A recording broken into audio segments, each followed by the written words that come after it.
আসুন আজ আমরা বাক্য থেকে দেখি, আমরা দেখব মথি লিখিত সুসমাচার 20 অধ্যায় 1 থেকে 16 পদ। মথি লিখিত সুসমাচার 20 অধ্যায় 1 থেকে 16 পদ। প্রভু তার বাক্যে বলেন, কেননা স্বর্গরাজ্য এমন একজন গৃহকর্তার তুল্য, যিনি প্রভাত কালে আপন দ্রাক্ষা ক্ষেত্রে মজুর লাগাইবার জন্য বাহিরে গেলেন।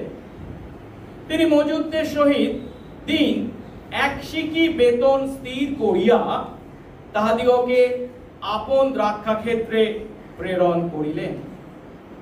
পরে তিনি 3 ঘটিকার সময়ে বাহিরে গিয়া দেখিলেন অন্য কয়েকজন বাজারে নিষ্কর্মে দাঁড়াইয়া আছে, এবং তাহাদিগকে কহিলেন, তোমরাও দ্রাক্ষা ক্ষেত্রে যাও, যাহা ন্যায্য তোমাদিগকে দিব। তাতে তাহারা গেল।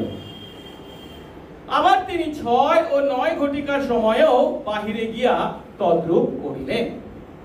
পরে 11 ঘটিকার সময়ে বাহিরে গিয়া আরো কয়েকজন লোককে দাঁড়াইয়া থাকিতে দেখিলেন, আর তাহাদিগকে বলিলেন, কি জন্য সমস্ত দিন এখানে নিষ্কর্মে দাঁড়াইয়া আছো?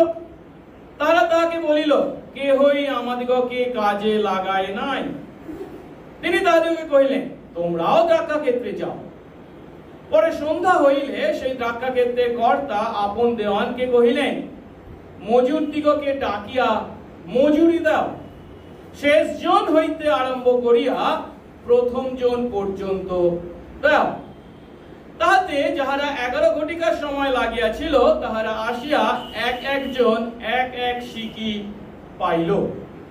পরে যাহারা প্রথমে লাগিয়াছিল, তাহারা আসিয়া মনে করিল, আমরা বেশি পাইব, কিন্তু তাহারাও 1 সিকি পাইল। তা পাইয়া তাহারা সেই গৃহকর্তার বিরুদ্ধে বচসা করিয়া কহিতে লাগিল, শেষের ইহারা তো মাত্র 1 ঘন্টা মাত্র খাটিয়াছে, আমরা সমস্ত দিন খাটিয়াছি, রৌদ্রে পুড়িয়াছি, আপনি ইহাদিগকে আমাদের সমান করিলেন। তিনি উত্তর করিয়া তাহাদের একজনকে কহিলেন, বন্ধু হে, আমি তোমার প্রতি কিছু অন্যায় করি নাই। তুমি কি আমার নিকটে 1 সিকিতে স্বীকার করো নাই? তোমার যাহা পাওনা তাহা লইয়া চলিয়া যাও। আমার ইচ্ছা তোমাকে যাহা, ওই শেষের জনকেও তাহাই দিব। আমার নিজের যাহা, তা আমার ইচ্ছা মতো ব্যবহার করিবার অধিকার কি আমার নেই? না আমি দয়ালু বলিয়া তোমার চোখ টাটাইতেছ? এই রূপে যাহারা শেষের, তাহারা প্রথম হইবে, এবং যাহারা প্রথম, তাহারা শেষে করিবে। আমেন। প্রার্থনা করি। পবিত্র মঙ্গলময় স্বর্গস্থ পিতা, তো ধন্যবাদ প্রশংসা গৌরব করি তোমার অপার অনুগ্রহে। তোমার সন্তান আজ আমরা তোমার চরণতলে, তোমার গৃহে, তোমার নামে, তোমার আরাধনায় মিলিত হয়েছি।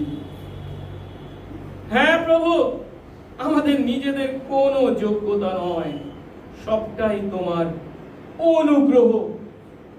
সেই অনুগ্রহে পাপী আমাদেরকে শুধু যে আমাদের পাপ থেকে তুমি উদ্ধার করেছো তাই নয়, প্রতিটা দিন প্রভুকে তুমি তোমার সেই অনুগ্রহে আমাদের হাত ধরে পথ চলেছো। আজ হয়তো আমরা ভাবতে পারি মাথার ঘাম পায়ে ফেলে আমরা আমাদের জীবন যাপন করছি, কিন্তু প্রভু আমরা ভুলে যাই এই যে বেঁচে আছি আমরা, আমাদের শ্বাস প্রশ্বাস, বেঁচে থাকার জন্য যে জল আকাশ বাতাস, এসব কোনোটাই কি আমরা আমাদের ক্ষমতা দক্ষতার দ্বারা অর্জন করেছি? যদি বেঁচেই না থাকতাম তাহলে কি আমরা মাথার ঘাম পায়ে ফেলতে পারতাম? ভুলে যাই প্রভু আমাদের জীবনে প্রতিটা মুহূর্ত কেবল তোমার অনুগ্রহ, যে অনুগ্রহ 1 মুহূর্তের জন্য যদি তুমি সরিয়ে নাও, আমরা কেউ বাঁচতে পারি না। আজ প্রভু আমাদের প্রতি তোমার সেই অনুগ্রহকে যখন গভীরভাবে আমরা উপলব্ধি করতে চলেছি, সাধারণ অনুগ্রহ যা প্রতিটি মানুষের প্রতি তুমি দান করেছো, আকাশ বাতাস জল, শুধু তা নয় প্রভু গো, বিশেষ অনুগ্রহ তোমার সন্তান যে আমাদের করেছো, আমাদের পাপের ক্ষমা দিয়েছো, তোমাকে আমাকে তোমার সন্তান করে তোমার রাজ্যের প্রজা করেছো। তা কোনোটারই কি যোগ্য আমরা কেউ ছিলাম না প্রভু, সবটাই তোমার অনুগ্রহ। তোমার সেই বিস্ময়কর অনুগ্রহকে উপলব্ধি করতে তোমার আত্মা দ্বারা আমাদের হৃদয়ে কথা বলো, বাক্যের অর্থ তাৎপর্য উপলব্ধি করতে শক্তি জ্ঞান ও বুদ্ধি যোগাও, সঙ্গে সঙ্গে থাকো। যিশু নামে এই প্রার্থনা চাই, আমেন। আমরা বসবো।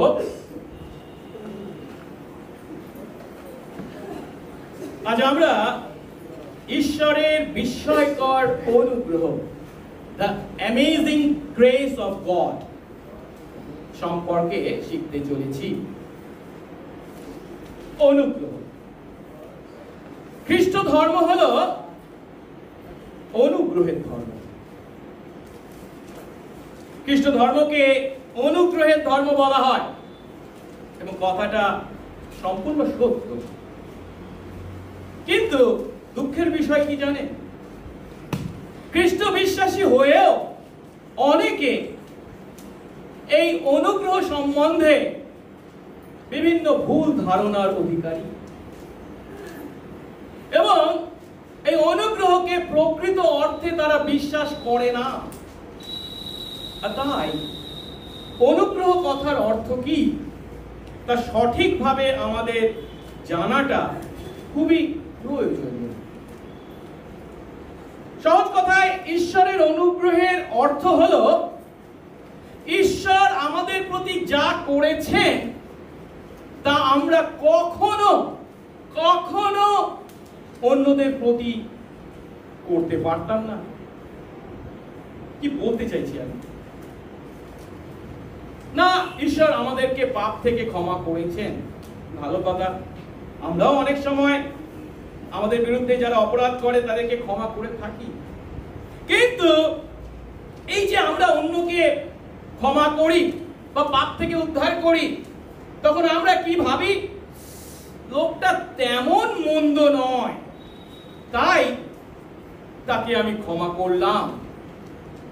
কিন্তু ঈশ্বর যখন আমাদেরকে পাপ থেকে উদ্ধার করেন, তখন তিনি কাদের পাপ থেকে উদ্ধার করেন তার চিন্তা পর্যন্ত আমরা করতে পারি না। তিনি কাদেরকে দিয়ে শুরু করেন জানেন? বাইবেল বলে পাপী, করগ্রাহী, বেশ্যা, অর্থাৎ যাদের কথা আমরা চিন্তা পর্যন্ত করি না, তাদেরকে দিয়ে তিনি তাদের পাপ ক্ষমার কাজ, তাদের পাপ থেকে উদ্ধারের কাজ শুরু করেন। আর তাই পাপ হলো এমন বিষয় যার জন্য অনুগ্রহ প্রদর্শনকারীকে, যিনি অনুগ্রহ করছেন, তাকে সমস্ত কিছু বা সমস্ত ত্যাগ স্বীকার করতে হয়। কিন্তু সেই অনুগ্রহ যে পায় তাকে কিছুই স্বীকার করতে হয় না বা কিছুই করতে হয় না। আর অনুগ্রহ তাদের প্রতি প্রদর্শন করেন ঈশ্বর যারা কিনা 1 নম্বর পাওয়ার যোগ্য নয়, 2 নম্বর পেয়েও তারা তা স্বীকার করে না, 3 নম্বর অনেক ক্ষেত্রে তারা ধন্যবাদ পর্যন্ত জানায় না। এই কারণে আমাদের পাপ থেকে পরিত্রাণের জন্য একমাত্র ঈশ্বরই সমস্ত গৌরব পাওয়ার যোগ্য। কারণ আমাদের পাপ থেকে পরিত্রাণের লক্ষ্যে যে কাজ প্রয়োজন ছিল তা যিশু একা নিজে আমাদের পরিবর্তে সেই ক্রুশের উপর সম্পূর্ণভাবে সাধন করেছেন। আর তাই ঈশ্বরের অনুগ্রহের অর্থ হলো আমাদের মধ্যে কেউই এত মন্দ নয় যে সে তার পাপ থেকে পরিত্রাণ পেতে পারে না।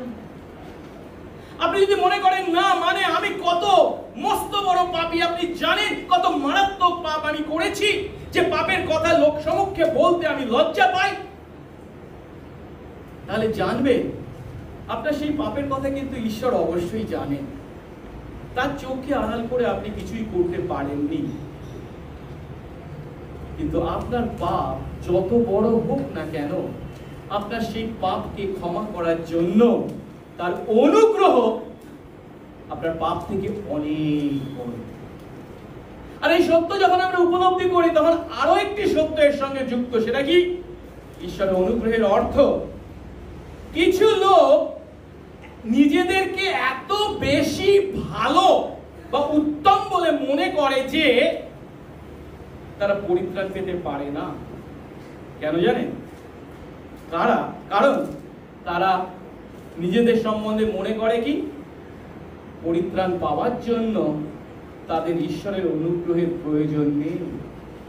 তারা মনে করে আমরা যথেষ্ট ভালো, আমি কি পাপ করেছি যে আমাকে পাপ থেকে পরিত্রাণ পাওয়ার জন্য ঈশ্বরের অনুগ্রহের প্রয়োজন? দরকার নেই। আপনি যদি ঈশ্বরের অনুগ্রহ পেতে আগ্রহী না হন, আপনি কখনো সেই ঈশ্বরের অনুগ্রহের আশীর্বাদ পেতে পারেন। তাই আজ আমরা একটি যিশুর দেওয়া দৃষ্টান্তকে ভিত্তি করে ঈশ্বরের এই অনুগ্রহকে একটু কাছ থেকে দেখার চেষ্টা করব। যা লেখা আছে আজ আমরা পাঠ করেছি মথি 20 অধ্যায় 1 থেকে 16 পদে, এবং এই দৃষ্টান্তটি আমাদের কাছে দ্রাক্ষা ক্ষেত্রে মজুরদের দৃষ্টান্ত, লেবারার্স ইন দ্য ভিনিয়ার্ড নামে পরিচিত। সত্যি কথা হলো জানেন, এই শাস্ত্রাংশকে ভিত্তি করে আমি জানি না এর আগে কতবার আপনারা প্রচার শুনেছেন। আমি একবার এই মণ্ডলীতে প্রচার করেছিলাম, আমার মনে আছে। কিন্তু বেশিরভাগ ক্ষেত্রে পালক মহাশয়রা এই শাস্ত্রাংশকে ভিত্তি করে প্রচার করাটা এড়িয়ে যায়।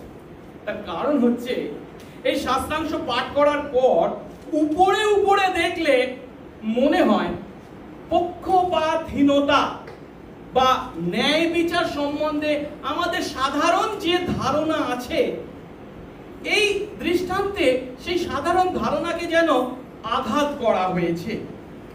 আর তাই বেশিরভাগ ক্ষেত্রে এই শাস্ত্রাংশকে ভিত্তি করে খুব একটা প্রচার করা হয় না। কিন্তু সত্যি কথা বলতে কি, এই শাস্ত্রাংশের মধ্যে ঈশ্বরের অনুগ্রহের মহত্ব, সেই ঈশ্বরের বিস্ময়কর অনুগ্রহকে কত স্পষ্ট করে তুলে ধরা হয়েছে তা আজ আমরা দেখতে চলেছি। 4 ধাপে আমরা দেখব ঈশ্বরের সেই বিস্ময়কর অনুগ্রহকে। প্রথম ধাপে দেখব ঈশ্বরের অনুগ্রহ অযোগ্যদের প্রতি দত্ত। আমি যোগ্য বলে তার অনুগ্রহ পেয়েছি, তাহলে সেটা অনুগ্রহ নয়, সেটা আমার প্রাপ্য বিষয় হবে। যদিও আমি অযোগ্য, তবু আমাকে তা দেওয়া হয়েছে, তাই সেটা অনুগ্রহ। দ্বিতীয় ধাপে দেখব ঈশ্বরের এই অনুগ্রহ অর্জিত বিষয় নয়, আমি কিছু করে যে তা অর্জন করতে পারি এমন বিষয় নয়। যদি অর্জন করে আমি পেতাম তাহলে সেটা আমার পারিশ্রমিক হতো, অনুগ্রহ হতো না। তৃতীয় ধাপে দেখব ঈশ্বরের অনুগ্রহ আমাদের সবাইকে সমান করে, কেউ বড় কেউ ছোট নয়। এবং চতুর্থ ধাপে আমরা দেখব ঈশ্বরের এই অনুগ্রহের অর্থ হলো নতুন করে শুরু করা। কে প্রথম বা কে শেষ নয়, আমরা নতুন করে শুরু করবার সুযোগ পেয়েছি। আসুন প্রথম ধাপে দেখি ঈশ্বরের অনুগ্রহ অযোগ্যদের প্রতি দত্ত। প্রথমে আমরা আসুন সবাই মিলে একসঙ্গে পাঠ করি 1 এবং 2 পদ। আপনারা স্ক্রিনে দেখতে পাচ্ছেন। আসুন একসঙ্গে পাঠ করি। কারণ স্বর্গরাজ্য এমন একজন গৃহকর্তা, যার অর্থ কি দ্রাক্ষা ক্ষেত্রের মালিকের ন্যায়, যিনি সকাল সকাল তার দ্রাক্ষা ক্ষেতে মজুর লাগাতে বাইরে গেলেন। তিনি মজুরদের সঙ্গে একদিনে 1 সিকি বেতন স্থির করে তাদের তার দ্রাক্ষা ক্ষেতে পাঠালেন।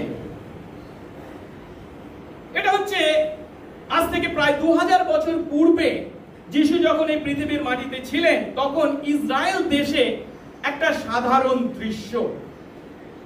সত্যি কথা বলতে কি, এই দৃশ্যটা আমাদের কাছে খুব একটা অপরিচিত নয়।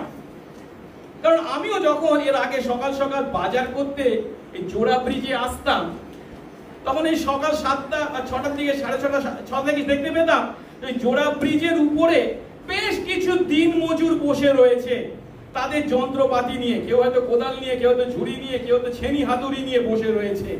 কেন? এরা অপেক্ষা করছে তাদেরকে কে ভাড়া করে নিয়ে যাবে এমন মানুষদের জন্য, কারণ তারা দৈনিক মজুর হিসাবে কাজ করে। এখন ইসরায়েলে 2000 বছর পূর্বে এই একই পদ্ধতি প্রচলিত ছিল। বাজারের একটা নির্দিষ্ট স্থানে তারা সকাল সকাল বসে থাকতো। আর এই মজুররা সাধারণত খুব একটা এক্সপার্ট বা দক্ষ শ্রমিক ছিল যে তা নয়, বা অর্থনৈতিক দিক থেকে যে সমাজের উঁচু তলার মানুষ ছিল তাও নয়, খুবই নিচু তলার মানুষ ছিল। এবং তাদের কোনো নির্দিষ্ট কাজও ছিল না। আজ হয়তো ধাক্কা খেতে কাজ করছে, কাল হয়তো তারা গিয়ে বাড়ি তৈরি করার কাজ করবে। যখন যে কাজ পেত সেই কাজেই তারা হাত লাগাতো। আর যেহেতু কাজ পাওয়ার কোনো গ্যারেন্টি ছিল না, তাই তারা সকাল সকাল হাট বাজারের নির্দিষ্ট স্থানে এসে উপস্থিত হতো, যেন কেউ তাদেরকে ভাড়া করে নিয়ে যায়। এখন এরা কি দ্রাক্ষা ক্ষেত্রে কাজ করবার জন্য দ্রাক্ষা ক্ষেত্রের মালিক তাদের খোঁজ করতে গেছেন। আর সেই সময় আঙুর ক্ষেতে কাজ করাটা খুব একটা সহজ কাজ ছিল না, কারণ আঙুর সংগ্রহ করার সময় বেশি মজুরদের প্রয়োজন হতো। আর ইসরায়েলে আঙুর সংগ্রহ করার সময়টা হচ্ছে কি গ্রীষ্মকাল। গ্রীষ্মকাল মানে আমাদের দেশের মতোই সেখানে ছিল প্রচন্ড তাপ, এবং খুব তাড়াতাড়ি সেই আঙুর সংগ্রহ করতে হতো, না হলে আঙুর ঝেড়ে পড়ে যেত। আর সেই কারণে খুব তাড়াতাড়ি এবং রৌদ্রের তাপে তা যখন করতে হতো, কাজটা সহজ ছিল না। যাই হোক, আঙুর ক্ষেতের মালিক তার ক্ষেতে সারাদিন কাজ করবার জন্য যাদের ভাড়া করেছেন তাদের সঙ্গে ডিল করছেন কি কত মজুরির বিনিময়ে তারা তার দ্রাক্ষা ক্ষেতে কাজ করবে। কি বলা হয়েছে? একদিনে 1 সিকি বেতন দেবেন বলে তাদেরকে বলেছেন। এখন দিনে 1 সিকি, এই 1 সিকি যে বাংলা শব্দটা এখানে ব্যবহার করা হয়েছে, আমরা গ্রিক বাইবেলে বলা হয়েছে কি 1 দিনারি। 1 দিনারি ছিল সেই সময় রোমীয় সৈনিকদের একদিনের মজুরি। রোমীয় সৈন্যরা একদিনে যে মজুরি বা পারিশ্রমিক পেত, সেই একই অর্থ এই দিন মজুরদেরকে দেওয়ার কথা এই দ্রাক্ষা ক্ষেত্রের মালিক যখন বলেছেন, তখন আমরা উপলব্ধি করতে পারছি সাধারণ মজুরদের তুলনায় সেই মজুরিটা ছিল অনেক বেশি। আর তাই এই দ্রাক্ষা ক্ষেত্রের মালিক যখন তাদেরকে দিনে 1 দিনারি করে দেওয়ার কথা বলেছেন, তখন মানে কি তাদের প্রতি যথেষ্ট উদারতার পরিচয় দিয়েছেন। সাধারণভাবে যা পাওয়ার যোগ্য তারা তার থেকে অনেক বেশি তাদেরকে দেবেন বলেছেন।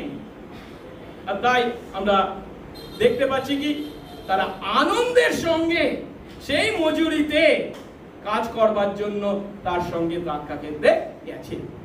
তার মানে কি তারা সারাদিন কাজ করবে, এবং সারাদিন কাজ করার পর তারা 1 দিনারি তাদের মজুরি হিসাবে পাবে, এবং তাতে তারা আনন্দিত, কারণ সাধারণ মজুরি থেকে সেটা অনেক বেশি ছিল। এরপর আসুন আমরা 3 থেকে 7 পদ পাঠ করি, আবার একসঙ্গে পাঠ করি। পরে তিনি 3 ঘটিকার সময় বাইরে গিয়ে দেখলেন অন্য কয়েকজন বাজারে বেকার বেকার দাঁড়িয়ে আছে, এবং তাদের বললেন, তোমরাও দ্রাক্ষা খেতে যাও, যা ন্যায্য তোমাদের দেব। তাতে তারা গেল। আবার তিনি 6 ও 9 ঘটিকার সময়ও বাইরে গিয়ে একই কাজ করলেন। পরে 11 ঘটিকার সময় বাইরে গিয়ে আরো কয়েকজনকে দাঁড়িয়ে থাকতে দেখলেন, আর তাদের বললেন, কি জন্য সমস্ত দিন এখানে বেকার বেকার দাঁড়িয়ে আছো? তারা তাকে বলল, কেউই আমাদের কাজে লাগায়নি। তিনি তাদের বললেন, তোমরাও দ্রাক্ষা খেতে যাও। এ কথার অর্থ কি? না, এই দ্রাক্ষা ক্ষেতের মালিকের যে দ্রাক্ষা ক্ষেতটা ছিল বেশ বড় ছিল। সকাল সকাল যাদেরকে তিনি ভাড়া করে নিয়ে গেছেন তারা যদিও কাজ করছে, কিন্তু তারা সেই দ্রাক্ষা ক্ষেত্রে সমস্ত কাজ করার জন্য যথেষ্ট নয়, তার আরো মজুরের প্রয়োজন ছিল। আর তাই বলা হয়েছে কি 3 ঘটিকার সময়, 6 ঘটিকার সময়, 9 ঘটিকার সময় তিনি বারে বারে গেছেন এবং সেখানে যে সমস্ত মজুররা তখনও কাজ পায়নি দাঁড়িয়েছিল, তাদেরকে তিনি তার দাক্কা ক্ষেত্রে নিয়ে এসেছেন। এখন এই 6 ঘটিকা 9 ঘটিকা এগুলোর অর্থটা কি আমাদের বুঝবার জন্য একটু তাদের দেশের ঘড়িটাকে চিন্তা করতে হবে। আমাদের দেশের ঘড়ি কি রাত 12টা থেকে আমরা 1 ঘন্টাকে শুরু করি, তাই তো? তারপরে 1টা হয়, 2টো হয়, 3টো হয়। কিন্তু ওদের দেশে সকাল 6টা, আমাদের দেশে যেটা সকাল 6টা, সেখান থেকে ওদের প্রথম ঘন্টা শুরু হয়। তাই 7টা মানে কি দ্বিতীয় ঘন্টা, 8টা মানে তৃতীয় ঘন্টা, 9টা মানে কি তৃতীয় ঘন্টা। বুঝতে পারছি? 7টায় 1 ঘন্টা হবে শেষ, 8টায় দ্বিতীয় ঘন্টা শেষ হবে, 9টায় কি হবে ওদের তৃতীয় ঘন্টা, মানে তৃতীয় ঘন্টা মানে কি 9টা। তারপরে ষষ্ঠ ঘটিকা মানে কি 12টা, দুপুর 12টা। তারপরে নবম ঘটিকা মানে কি আমাদের কাছে বিকেল 3টে, আর 11 ঘটিকা মানে কি বিকেল 5টা। বুঝতে পেরেছি? অর্থাৎ 4 পদ অনুসারে 3 ঘটিকা, মানে আমাদের দেশে সেটা কটা হবে 9টায়। প্রথমে কটার সময় ওদের দেশে কাজ শুরু হতো কটায়? সকাল 6টায়। 6টার সময় নিয়ে যাওয়া হয়েছে, তাদেরকে কাজে লাগিয়ে দেওয়া হয়েছে, সন্ধ্যে 6টা পর্যন্ত 12 ঘন্টা কাজ করবে, 1 দিনারি পাবে। এবারে 9টার সময় গেছেন, গিয়ে দেখতে পাচ্ছেন কিছু লোক আছে তারা কাজ পায়নি। তিনি বলছেন কি, এসো আমার দাক্কা ক্ষেত্রে কাজ করো। কিন্তু কি দেবেন বলেছেন তাদেরকে? তাদের সঙ্গে কি ডিল করা হয়েছে? কত দেবেন বলা হয়েছে? না। 4 পদে বলা হয়েছে কি, যা ন্যায্য তা তোমাদের দেব। আর সেই কথা শুনে তারা গেল। এই কথার অর্থ, এরা এই মজুররা কাকে?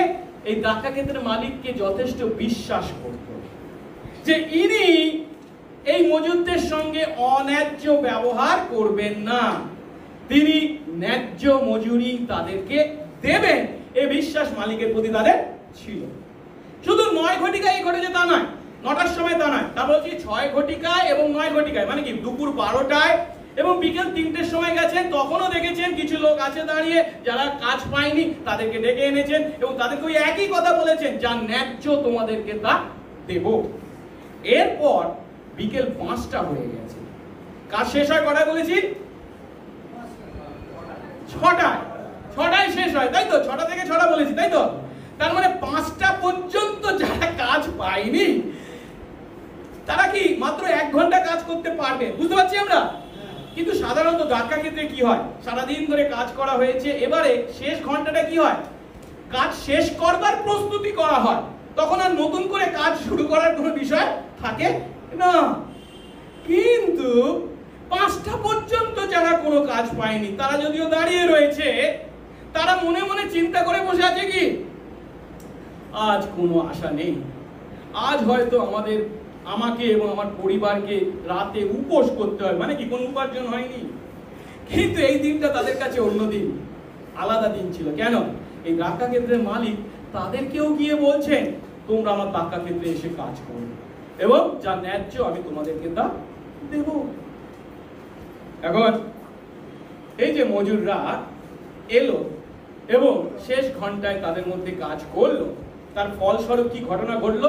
তাদের মধ্যে 2 দলের মজুর তৈরি হয়েছে।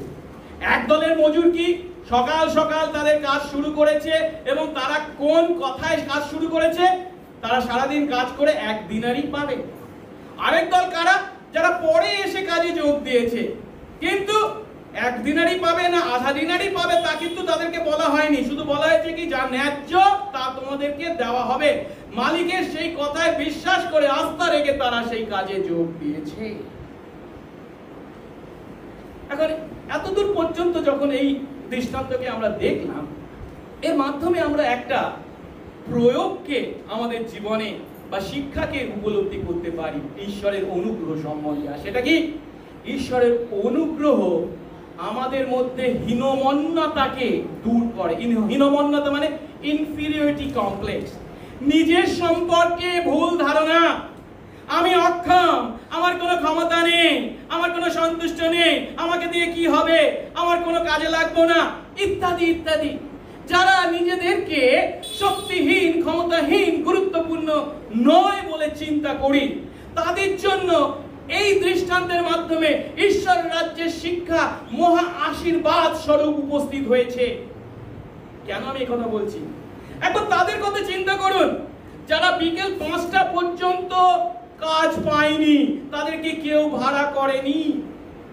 তারা তাদের নিজেদের চোখের সামনে দেখেছে কি অন্যদেরকে ভাড়া করে নিয়ে যাওয়া হচ্ছে, কিন্তু কেউ তাকে নিচ্ছে না বা তাদেরকে নিচ্ছে না। সাধারণভাবে কি যারা হয়তো শক্তিশালী, যারা হয়তো একটু দক্ষ, তাদেরকেই লোকে নিয়ে যাচ্ছে তাদের কাজে নিয়ে যাওয়ার জন্য, কাজে লাগানোর জন্য। এরা হয়তো তেমন দক্ষ নয়, এরা হয়তো তেমন শিক্ষিত নয়, এরা হয়তো তেমন জ্ঞান বুদ্ধির অধিকারী নয়, এরা হয়তো তেমন শক্তিশালী নয়, তাই হয়তো তাদেরকে কেউ গ্রহণ করেনি। 5টা পর্যন্ত তারা অপেক্ষা করেছে। তারা মনে মনে চিন্তা করতে শুরু করেছে কি আজ কিছুই উপার্জন হবে না, আজকে আমাকে এবং আমার পরিবারকে না খেয়ে উপোস করে থাকতে হবে। অনেক সময় আমরাও নিজেদের বিষয়, নিজেদের সম্পর্কে এমন চিন্তা করে থাকি, না মণ্ডলীতে আমি তো কিছুই পারি না, আমার কি করার আছে, আমার কতটুকু ক্ষমতা, আমার নেই শক্তি সামর্থ্য, আমার নেই জ্ঞান বুদ্ধি, আমার নেই টাকা পয়সা, সৎ কাজ করার ক্ষমতা কিছুই নেই। আমি কি ঈশ্বরের রাজ্যে প্রবেশ করতে পারবো? ঈশ্বর কি আমাকে গ্রহণ করবে? ঈশ্বর আমাকে দূর করে দেবেন না? আমাদের সানডে স্কুলে একটা গান করা হয়, যারা সানডে স্কুলে আসে তারা এই গানটা খুব ভালো করেই জানি, ঈশ্বরের রাজ্য সম্পর্কে। পয়সা দিয়েও যেতে পারি না ঈশ্বরের রাজ্যে, শক্তি দিয়েও যেতে পারি না ঈশ্বরের রাজ্যে, তারপর কি বুদ্ধি দিয়েও যেতে পারি না ঈশ্বরের রাজ্যে, সুন্দরী হলেও যেতে পারি না ঈশ্বরের রাজ্যে। তারপর কি বলা হয়েছে? নতুন জন্ম হলে যেতে পারি ঈশ্বরের রাজ্যে, বিশ্বাস দিয়ে যেতে পারি ঈশ্বরের রাজ্যে। হ্যাঁ, ঈশ্বরের রাজ্যে আমরা কেউ আমাদের কি আছে বা নেই তা দিয়ে নয়, আমি কি করতে পারি কি পারি না তার দ্বারা নয়। ঈশ্বরের রাজ্যে আমাদের অবস্থান হচ্ছে নতুন জন্ম ও বিশ্বাস, যা হলো ঈশ্বরের দেওয়া উপহার। তাই আমাদেরকে মনে রাখতে হবে আমার কি আছে বা নেই তা নয়, আমি কি করতে পারি বা পারি না তা নয়, কিন্তু ঈশ্বরের রাজ্যে আমাদের অবস্থান হলো সেই আমাদের পক্ষে কে আছেন তাতে আস্থা, তাতে বিশ্বাস। তাই আমরা বলতে পারি পরিত্রাণ পেতে কেউ আমাদের থেকে বেশি যোগ্য নয়। কেন? আমরা সকলেই হচ্ছে পরিত্রাণ পাওয়ার অযোগ্য। ঠিক একইভাবে পরিত্রাণ পেতে আমরা কেউ কম যোগ্য নই। কেন? আমরা সকলেই হলাম অযোগ্য। আসুন এবারে দ্বিতীয় ধাপে আমরা দেখি, ভাড়া তো করে আনা হয়েছে, সারাদিন তারা কাজ করেছে, এবারে মালিক তাদেরকে তাদের মজুরি দেওয়ার কথা বলছে। আর সেখানে আমরা দেখতে পাচ্ছি ঈশ্বরের অনুগ্রহ এমন বিষয় যাকে আমরা অর্জন করতে পারি না। 8 পদ দেখি। পরে সন্ধ্যা হলে, আর সবাই একসঙ্গে পড়ি, পরে সন্ধ্যা হলে সেই দ্রাক্ষা ক্ষেতের মালিক তার দেওয়ানকে বললেন, মজুরদের ডেকে মজুরি দাও, শেষ জন থেকে শুরু করে প্রথম জন পর্যন্ত দাও। তখনকার দিনে বা আজকের দিনেও আমাদের কাছে যেটা সাধারণ নিয়ম সেটা কি, যে প্রথমে আসে সে প্রথমে মজুরি পায়, এটাই স্বাভাবিক। সে কত বেশি কাজ করেছে তাই তো আগে তাকে দেওয়া হবে, ফার্স্ট কাম ফার্স্ট সার্ভ, এটাই স্বাভাবিক। কিন্তু যিশু এই দৃষ্টান্তে এই ক্রমটাকে উল্টে দিয়েছে। কি বলা হয়েছে? শেষ জন থেকে শুরু করে প্রথম জন পর্যন্ত দাও। আমরা সহজেই অনুমান করতে পারি এই কথা যখন শুনছে যারা প্রথম এসেছে তাদের মনে কি চিন্তা হতে শুরু করেছে, চিন্তা করতে তারা শুরু করে দিয়েছে, এটা কি হলো, আমি প্রথম আসলাম, সারাদিন খাটলাম, আর আমাকে প্রথমে না দিয়ে ওকে দিচ্ছে, ওকে প্রথমে দিচ্ছে। কিন্তু তারা আরো অবাক হচ্ছে কখন, 9-10 পদ পাঠ করি একসঙ্গে। তাতে যারা 11 ঘটিকায় কাজে লেগেছিল তারা এসে একজন এক সিকি পেল, পরে যারা প্রথমে কাজে লেগেছিল তারা এসে মনে করলো আমরা বেশি পাবো, কিন্তু তারাও এক এক সিকি পেল। এ কথার অর্থ কি? সহজ। যারা 11 ঘটিকায় মানে কি 5টার সময় কাজে লেগেছিল তাদেরকেই প্রথমে দেওয়া হলো। তাদেরকে কি বলা হয়েছিল? যা ন্যায্য তা তোমাদের দেওয়া হবে। আর মালিকের চিন্তায় ন্যায্যটা কি? তাকে কি দেওয়া হলো? 1 দিনারি। কিন্তু এর আগে আমরা কি দেখেছিলাম? যারা সারাদিন কাজ করবে 6টা টু 6টা তাদেরকে তিনি 1 দিনারি দেবেন বলেছিলেন, কিন্তু মাত্র 1 ঘন্টা কাজ করেছে তাকে তিনি 1 দিনারি দিলেন। কিন্তু এই ঘটনা যখন ঘটছে তখন কারা? যারা সারাদিন কাজ করেছে, 12 ঘন্টা কাজ করেছে, তারা মনে মনে কি চিন্তা করে শুরু করেছে, ও 1 ঘন্টা করে যদি 1 দিনারি পাওয়া যায়, আমরা তো 12 ঘন্টা কাজ করেছি, আমরা 12 দিনারি পাবো। কিন্তু আপনার সঙ্গে যখন আপনি যখন কাজে যোগ দিয়েছেন তখন কি বলে দেওয়া হয়েছে? সারাদিন কাজ করে কত পাবে? তখন কি 12 দিনারি কথা বলা হয়েছিল? 1 দিনারি কথা বলেছিল, ঠিক তো? আর তাদেরকেও কত দিনারি দেওয়া হয়েছে? 12 ঘন্টা কাজ করেও 1 দিনারি। সবাই একই 1 দিনারি করে পেয়েছে। এখন যে সত্যটা এখানে উপলব্ধি করতে হবে সেটা হলো, এই ঘটনা যখন তারা দেখছে, যারা সারাদিন কাজ করেছে তারা চিন্তা করতে শুরু করে দিয়েছে। একটু আগে দত্তবাবু যে চিন্তার কথা বললেন সেই একই চিন্তা, যে 1 ঘন্টা মাত্র কাজ করেছে, মালিক যদি তাকে 1 দিনারি দেন, তাহলে আমরা 12 ঘন্টা যদি কাজ করে থাকি তার থেকে অনেক বেশি পাবো। 12 দিনারি না হলেও অনেক বেশি পাবো। কিন্তু দুঃখের বিষয় হলো তাদের আশা পূর্ণ হয়নি। তারাও অন্যদের ন্যায় কত? 1 দিনারি পেয়েছে।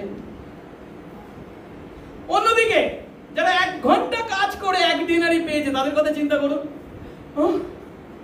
তো 12 ঘন্টা কাজ করেছে, আমি মাত্র 1 ঘন্টা কাজ করেছি, ও 12 ঘন্টা পেয়ে যদি 1 দিনারি পায়, তাহলে তো আমার তো 12 ভাগের 1 ভাগ পাওয়ার কথা, কিন্তু আমাকে দেওয়া হলো কি? সেই 1 দিনারি।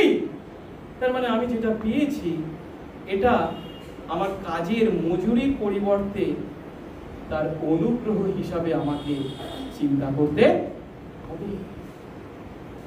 আসুন তৃতীয় ধাপে যাই।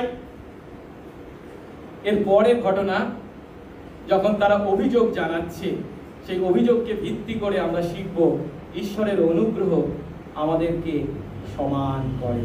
কেউ বড় নই, কেউ ছোট নই। 11-12 পদ আরেকবার পড়ি তো সবাই একসঙ্গে। তা পেয়ে মানে কি? ওই 1 দিনারি পেয়েছে যারা সারাদিন কাজ করেছে, সেই 1 দিনারি সারাদিন কাজ করা সত্ত্বেও 1 দিনারি পেয়ে তারা মালিকের বিরুদ্ধে পড়ি বচসা করে বলতে লাগলো। কি? সবাই মিলে পড়ি।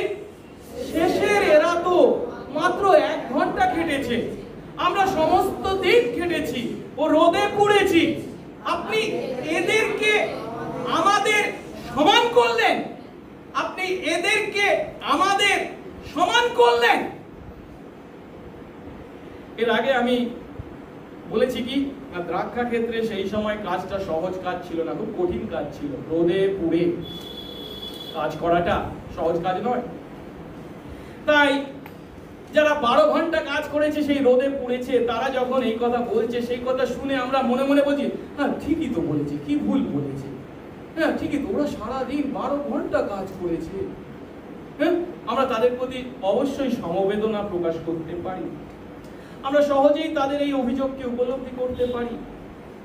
তারা যখন দেখছে সারাদিন কাজ করা সত্ত্বেও তারা তাদের ন্যায় একই মজুরি পেয়েছে যারা কিনা মাত্র 1 ঘন্টা কাজ করেছে, তাই দিনের শেষে তাদের মজুরি পাওয়ার আনন্দটা দুঃখে বা ক্ষোভে রূপান্তরিত হয়েছে।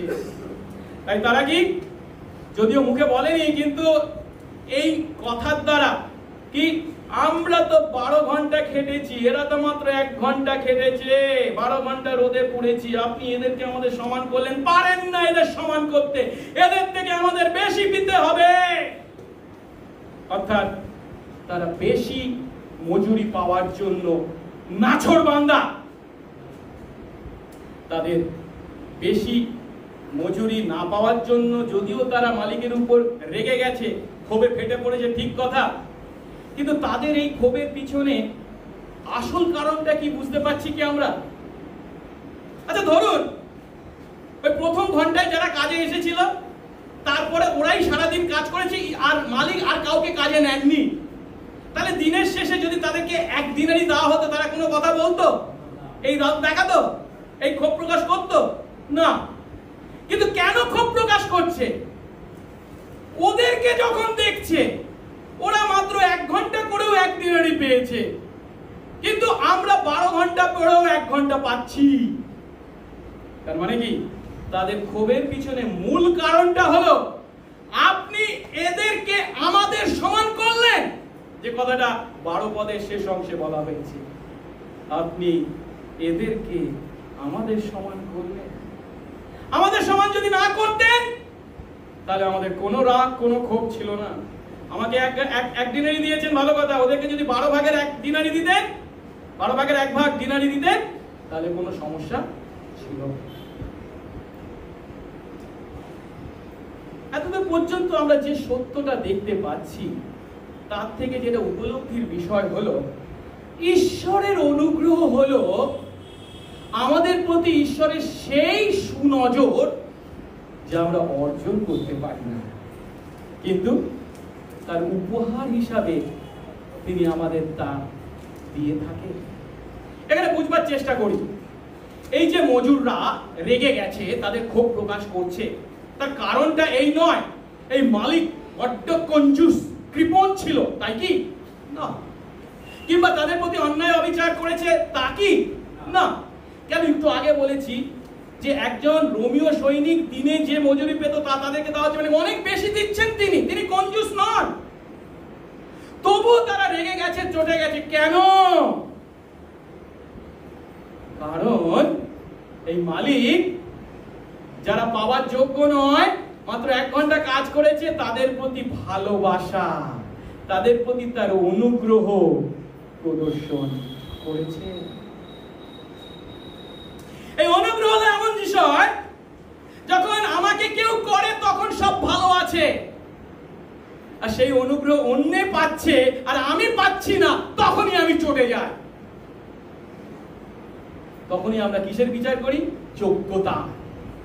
আমি যখন নিজে অনুগ্রহ পাই তখন কি যোগ্যতার কথা বিচার করি? না, আমার খুব প্রয়োজন, আমাকে দিলে ভালো হয়।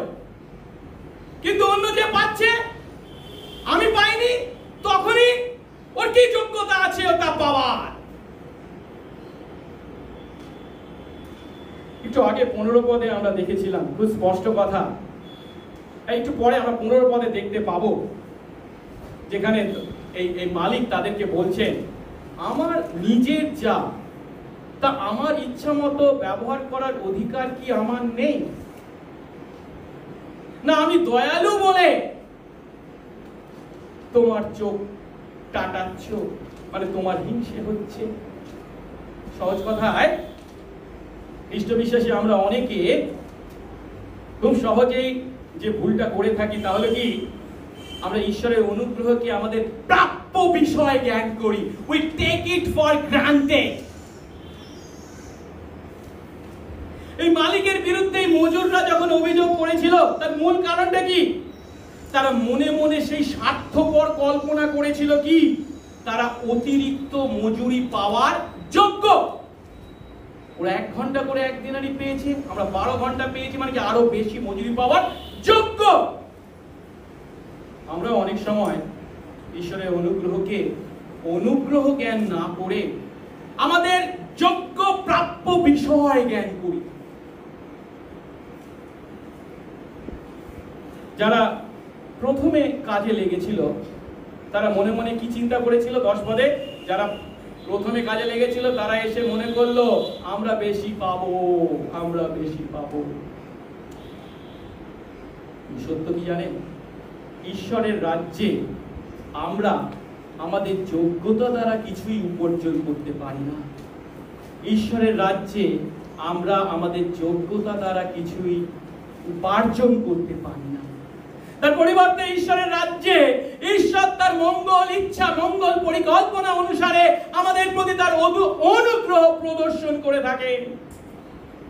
আর এটা হলো এমন একটা বিষয় যা জগতের চিন্তার সঙ্গে সম্পূর্ণ আলাদা। জগতের চিন্তার সঙ্গে, জগতের পদ্ধতির সঙ্গে খাপ খায় না। কেন? এমনকি খ্রিস্ট বিশ্বাসী প্রচারকদের মধ্যে অনেকে আছেন জানেন, এই জগতের চিন্তার সঙ্গে খাপ খাওয়ানোর জন্য এই দৃষ্টান্তকে একটু বিকৃত করে। তারা কি বলে জানেন? আসলে যারা 12 ঘন্টা কাজ করেছিল তারা কাজে ফাঁকি দিয়েছিল, সারাদিন ধরে কিছুই কাজ করেনি। কিন্তু শেষ ঘন্টাটা যারা কাজ করেছিল তারা মন প্রাণ দিয়ে কাজ করেছে এবং অন্যদের থেকে অনেক বেশি কাজ করেছে, তাই তাদেরকে সমান 1 দিনারি দেওয়া হয়েছে। এটা যখন শুনি তখন কি মানে, ও হ্যাঁ, এর মধ্যে কি আছে?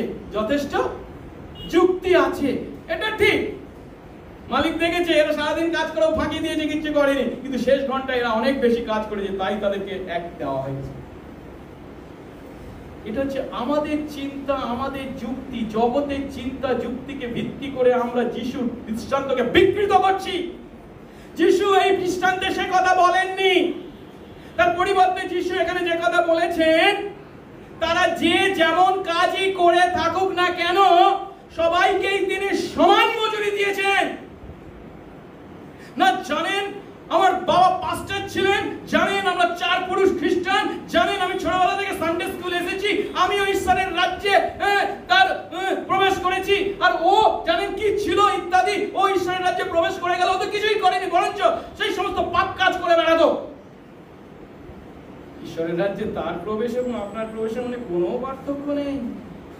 আপনি যদি না আপনার পাপের জন্য অনুতপ্ত হয়ে যিশুকে বিশ্বাস করে প্রবেশ করেন, প্রবেশ করতে পারবেন না। আর সে যত বড়ই পাপ করে থাকুক না কেন, যদি পাপের জন্য অনুতাপ হয়ে যিশুকে বিশ্বাস করে থাকে, সেও প্রবেশ করেছে। দুজনের মধ্যে কোনো পার্থক্য নেই। তবুও খ্রিস্ট বিশ্বাসী আমাদের মধ্যে অনেকেই আছি যারা নিজেদেরকে এই সারাদিন যারা কাজ করেছিল তাদের একজন বলে মনে করি। আমরা নিজেদের থেকে অন্যদের বেশি দায়িত্বশীল, বেশি গুরুত্বপূর্ণ জ্ঞান করি। তাই যারা আমাদের মতো দায়িত্বশীল নয়, তারাও যখন ঈশ্বরের রাজ্যে সেই একই সুখ ভোগ করে, তা দেখে আমরা ঈশ্বরের কাছে নালিশ করি, জানেন ও এই করে, ওই করে, সেই করে, ইত্যাদি ইত্যাদি, কিন্তু সে তো সব ভালো ভালো পেয়ে যাচ্ছে, কিন্তু আমি এত কষ্ট করেও কিছুই পাচ্ছি না। প্রভুর বাক্য তাদেরকে বলছে যারা এইরকম চিন্তা করি। এই দৃষ্টান্তের মূল বিষয়কে যেন আমরা ভুলে না যাই। সেটা কি? ঈশ্বরের রাজ্যে প্রবেশ বা পাপ থেকে পরিত্রাণ আমাদের সৎ কাজের বেতন নয়, পারিশ্রমিক নয়। ঈশ্বর আমাদেরকে যা দেন তা হলো অনুগ্রহ। তা আমাদেরকে দেখে, আমাদের কাজ দেখে আমাদেরকে দেওয়া হয়েছে তা নয়। অযোগ্য আমাদেরকে বিনামূল্যে দিয়েছেন, যা পাওয়ার যোগ্য আমরা কেউ ছিলাম না।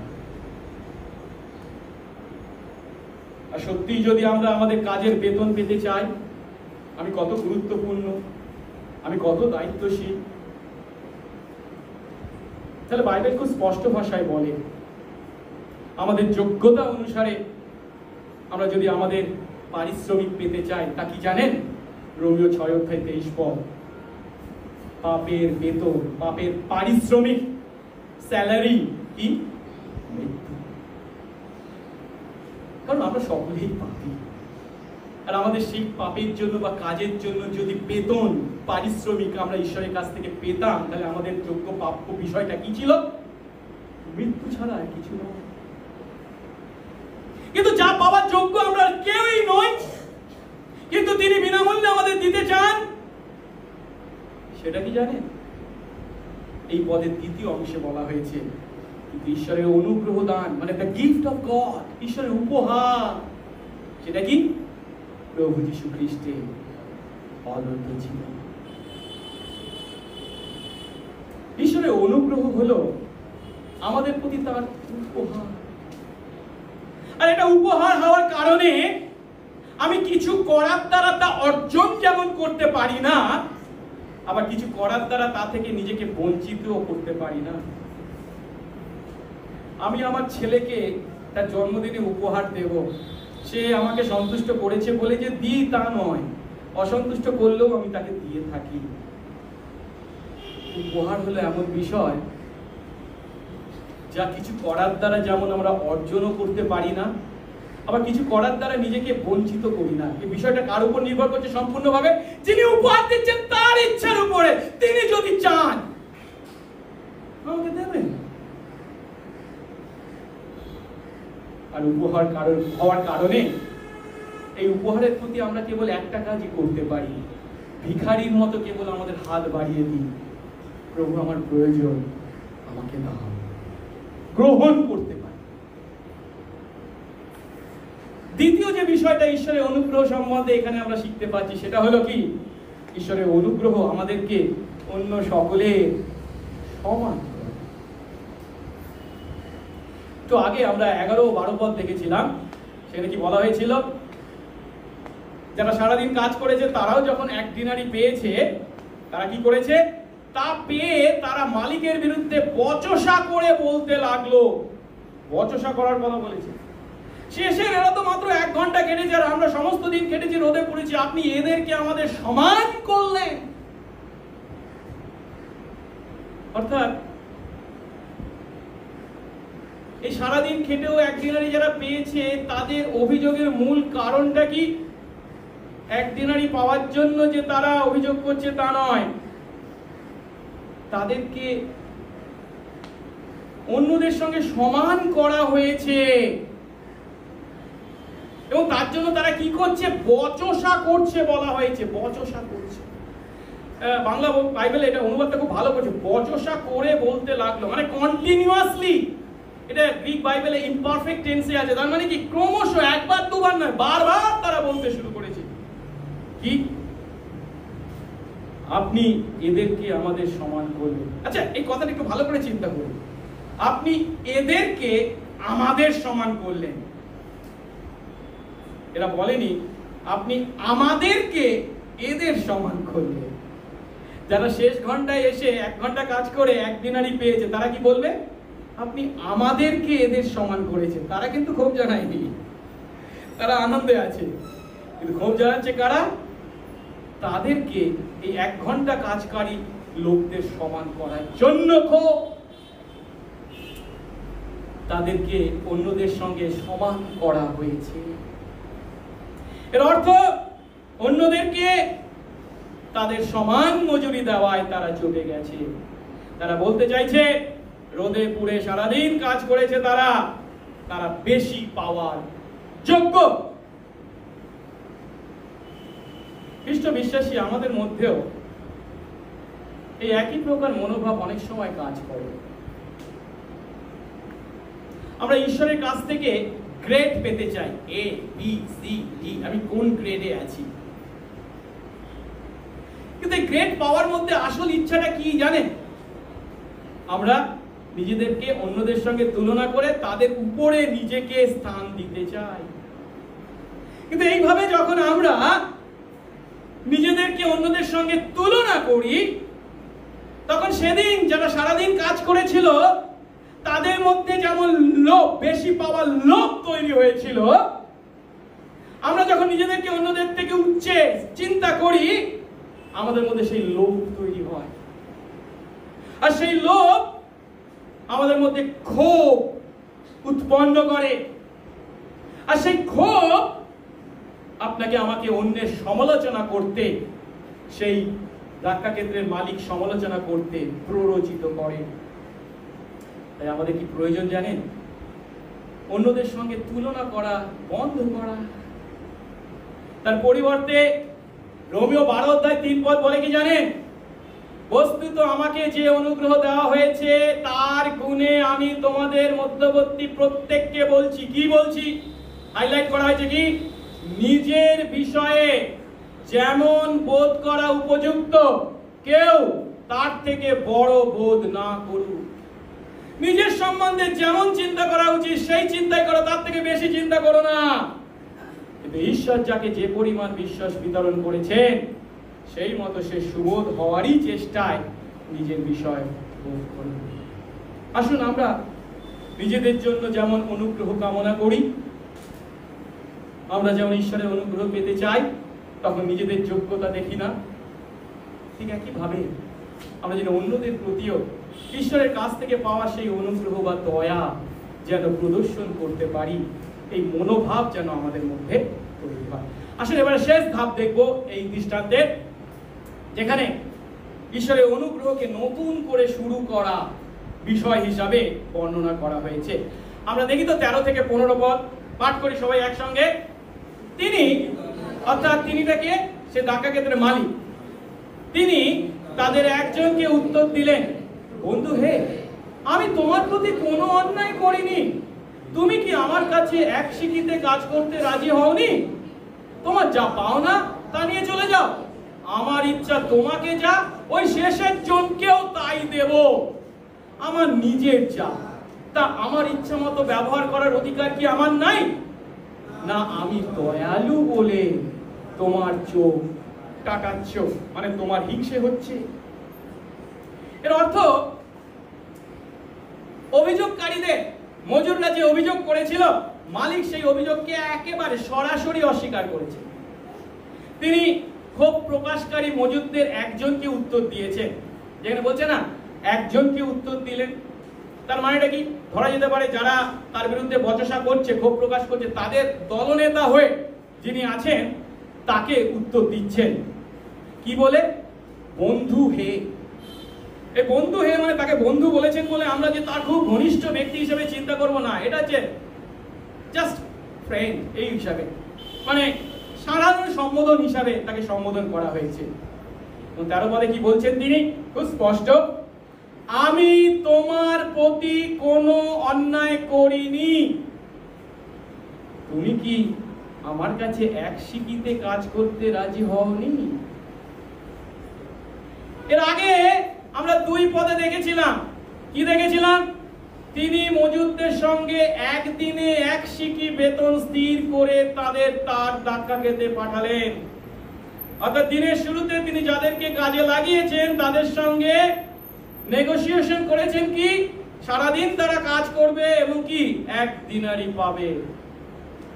তারা সারাদিন কাজ করেছে, দিনের শেষে 1 দিনারি পেয়েছে। তিনি কি তাদের সঙ্গে কিছু অন্যায় করেছেন, কথা খেলাপ করেছেন? না। 15 পদে মালিক আরো বলেছেন, কি বলছেন? আমার নিজের যা তা আমার ইচ্ছা মতো ব্যবহার করার অধিকার কি আমার নেই? তার মানে অন্য মজুরদের তিনি কত মজুরি দেবেন, কিংবা তার নিজের টাকা থেকে কাকে কত দেবেন, সে বিষয়ে কারো কি কিছু বলার আছে? তিনি যদি তার সম্পত্তির অর্ধেক কাউকে দিয়েও দেন, তাহলেও কি কেউ কিছু বলতে পারে? কেউ কি তাকে বলতে পারে আপনি অন্যায় করেছেন? না। এরপর 16 পদ দেখি, যেখানে যিশু এই দৃষ্টান্ত শেষ করছেন। কি বলে? এই রূপে যারা শেষে তারা প্রথম হবে, এবং যারা প্রথম তারা শেষে করবে। এখন আমাদের মনে রাখতে হবে, যিশু এই দৃষ্টান্তটি কাকে আমাদের কাছে বর্ণনা করবার জন্য দিয়েছেন? 1 পদে প্রথম অংশে বলা হয়েছিল, কারণ স্বর্গরাজ্য এমন একজন গৃহকর্তার ন্যায়। এই দৃষ্টান্তের মাধ্যমে যিশু কাকে বর্ণনা করছেন? ঈশ্বরের রাজ্যকে। আর সেই ঈশ্বরের রাজ্যে আমার বা আপনার কিংবা যিশুর শিষ্য যাকব বা যোহনের চিন্তা অনুসারে আমাদের স্থান নির্ধারিত হবে না। একথা কেন বলছি জানেন? এবার যাকব যখন এসে যিশুকে বলছে, আপনি যখন আপনার সিংহাসনে বসুন, একজনকে ডান দিকে বাঁ দিকে, হ্যাঁ আমাদের ইচ্ছা মতো যেন হয় না। ঈশ্বরের রাজ্যে আমার আপনার বা যাকব বা যোহনের চিন্তা অনুসারে আমাদের স্থান স্থির হবে না। কারণ ঈশ্বরের রাজ্যে কোনো পক্ষপাতিত্ব নেই। আর জগতের পদ্ধতির বিপরীতে ঈশ্বরের রাজ্যে যে কাজ করা হয় সেটা খুব স্পষ্ট। ঈশ্বরের রাজ্যে ঈশ্বর জগতের পদ্ধতিতে নয়, কিন্তু কি তার অনুগ্রহে কাজ করে। এবং অনেক সময় তার সেই অনুগ্রহকে যখন আমরা দেখি তখন মনে হয় কি কিন্তু জগতের পদ্ধতি সম্পূর্ণ বিপরীত। আর এর থেকে আমরা যে শিক্ষাটা পাই ঈশ্বরের অনুগ্রহ সম্পর্কে, সেটা কি? ঈশ্বরের অনুগ্রহ হলো এমন বিষয় যা আমাদেরকে নতুন করে শুরু করার সুযোগ দেয়। কি বলতে চাইছি আমি? খ্রিস্ট বিশ্বাসী আমরা যেন সর্বদা মনে রাখি, আমাদের এই খ্রিস্টীয় জীবন হলো নতুন করে শুরু করার জীবন। আমাদের মধ্যে কেউই প্রথম নয়, কেউই শেষ নয়, কেউ বেশি উত্তম নয়, কেউ বেশি মন্দ নই। সকলেই আমরা খ্রিস্টের অনুগ্রহের দ্বারা আবৃত। 16 পদ, এই রূপে যারা শেষে তারা প্রথম হবে এবং যারা প্রথম তারা শেষে পড়বে। এটা 16 পদে আমরা পেয়েছি। কিন্তু এই দৃষ্টান্তের ঠিক আগের অধ্যায় মানে কি 19-এর অধ্যায় শেষ পদটা যদি দেখি, সেখানেও এই একই ধরনের যিশু কথা বলেছেন। 19 অধ্যায় 30 পদ কি বলেছেন? কিন্তু যারা প্রথম এমন অনেকে শেষে পড়বে এবং যারা শেষে এমন অনেকে প্রথম হবে। আচ্ছা, এই দুটো পদকে তুলনা করে দেখতে পাচ্ছেন? কি দেখতে পাচ্ছি? 16 পদে কাদের কথা আগে বলা হয়েছে? যারা শেষে। কিন্তু 19 অধ্যায় 30 পদে কাদের কথা প্রথমে বলা হয়েছে? যারা প্রথম। 16 পদে যারা প্রথম তাদের কথা শেষে বলা হয়েছে, কিন্তু 30 পদে যারা শেষে তাদের কথা শেষে বলা হয়েছে। তার মানেটা কি? যিশু এই দুটো পদে তার বক্তব্যের ক্রমকে উল্টে দিয়েছেন। আর এর দ্বারা যিশু যে কথা বলতে চাইছে সেটা কি? ঈশ্বরের রাজ্যে প্রথম না শেষ তার কোনো গুরুত্ব নেই। অনুগ্রহের অর্থ প্রথম হওয়া না শেষ হওয়া তা নয়। আপনি যেখানেই থাকুন, যখন আপনার কাছে সুসমাচার প্রচার হয়, এর আগে আপনার পরিবারের সবাই যিশুকে বিশ্বাস করেছেন, আপনি হয়তো লাস্ট, তাই বলে এই শেষের আমার কোনো সুবিধা হবে কি, কোনো আশা আছে কি, এমন চিন্তা করবেন না। ঈশ্বরের রাজ্যে আমরা নতুন করে যে কোনো দিন শুরু করার সুযোগ পেয়েছি, আর সেই দিনটা যে কোনো দিন হতে পারে। ঈশ্বরের রাজ্যে প্রথম না শেষ তার কোনো গুরুত্ব নেই। ঈশ্বরের অনুগ্রহের অর্থ হচ্ছে প্রথম না শেষ হওয়া নয়, কিন্তু নতুন করে শুরু করা। আর সেই নতুন করে শুরু করাটা কবে হবে? যে কোনো দিন হতে পারে। আপনি কি আজ নতুন করে শুরু করতে চান? তাহলে ঈশ্বরকে বলুন যে তার অনুগ্রহে আপনার জীবনে প্রয়োজন আছে। তার কাছে সেই অনুগ্রহ কামনা করুন এবং আপনার খালি হাত তার কাছে বাড়িয়ে দিয়ে তার কাছে সেই অনুগ্রহ চান।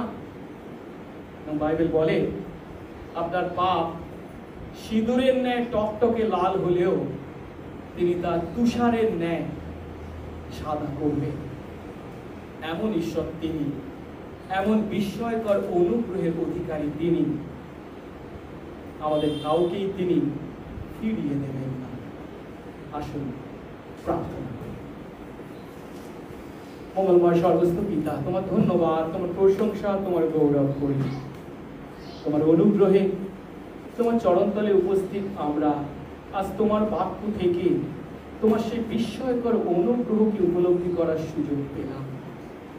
হ্যাঁ প্রভু, তোমার সেই অনুগ্রহ এমন অনুগ্রহ যা প্রভু পাওয়ার যোগ্য আমরা কেউ নই। যা প্রভু আমরা এই অযোগ্যদের প্রতি তুমি দিয়ে থাকো। তোমার সেই অনুগ্রহ হলো এমন বিষয় যা আমরা আমাদের কিছুর দ্বারা অর্জন করতে পারি না, কিন্তু সেই অনুগ্রহ যখন তুমি আমাদেরকে দাও, আমাদেরকে তুমি সমান করে থাকো। আর সেই অনুগ্রহ পাওয়ার জন্য যে কোনো দিনই আমরা শুরু করতে পারি। প্রভু তুমি আশীর্বাদ করো।